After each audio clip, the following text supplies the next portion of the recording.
Sadece olarak əziz dinləyici, bugün bizim qonağımız vardı. Bu bilirsiniz ki, Düşüncələr verilişinin qonağı olarkən verilişdə səslənən musiqilər qonağımızın sifarişi ilə, xahişi ilə olur. Və bugünkü verilişimizin qonağının xahişi ilə oldu. Qonağımız isə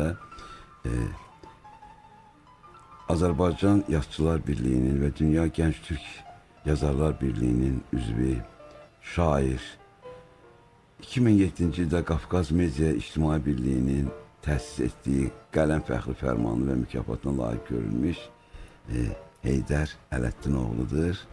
Heydər Ələddinoğlu 1974-cü il yanvarın 1-də Şamaxıda anadan olub. Ədəbiyyata 97-ci ildə görkəmli şairimiz Fikrət Qocanın xeyir duası ilə gəlib. Və 1998-ci ildə ilk şeirlər kitabı işıq üzü görüb. Və bugün bu şair bizim verilişimizin qonağıdır. Xoş gəlmişsiniz Heydər müəllim. Çox xoşdur sizi studiyamızda görmək.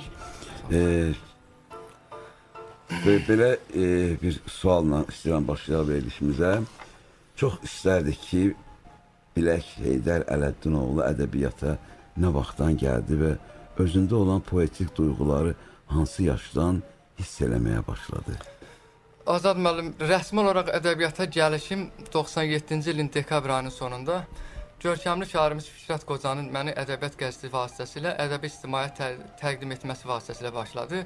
Və ondan sonra Fikrət müəllimin məsləhəti ilə mən orada bir neçə ədəbi məclislərdə deməli çıxış elədim və bunun da nəticəsi olaraq bir neçə ildən sonra deməli Respublikanın bir çox tanınmış ziyalıları, şairləri və yazıçıları ilə mənim tanışlığımın təməli qoyuldu. O ki, qaldı sualınızın o biri tərəfinə, yəni hansı yaşdan poetik duyğular yəni məndə oldu. Təxminən 5-6 yaşlarım var idi. Deməli, mən hər onda yazıb oxumağı bacarmırdım da. Yadımdadır, deməli, 2 mərtəbəli evimizin 2-ci mərtəbəsində yağışlı, çiçimli havalarda qalxırdım və oradan pəncərəmizdən yarı tikili evlər var idi, onların damına boylanırdım. Orada, deməli, vəhşi dağ göyərçinlərinə saatlarla baxmaqdan yorulmazdım. Və bir uşaq təxəyyülü ilə içimdə sanki mənim də belə fikirləşirdim ki, mən də kaş o dimdiyi ilə dağlardan ot yığıb gətirən göyərçinlərdən biri də mən olaydım.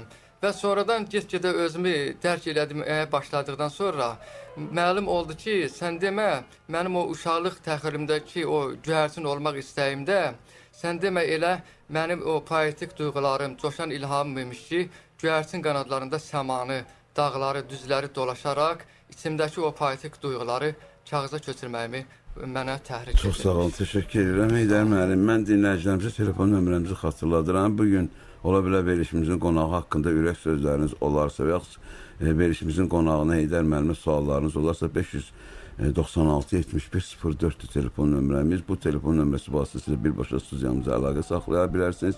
Mesaj vasitəsilə də suallarınızı və ürək sözlərinizi bildirə bilərsiniz. SMS nömrəmiz 99-104-də. İndi isə reklam.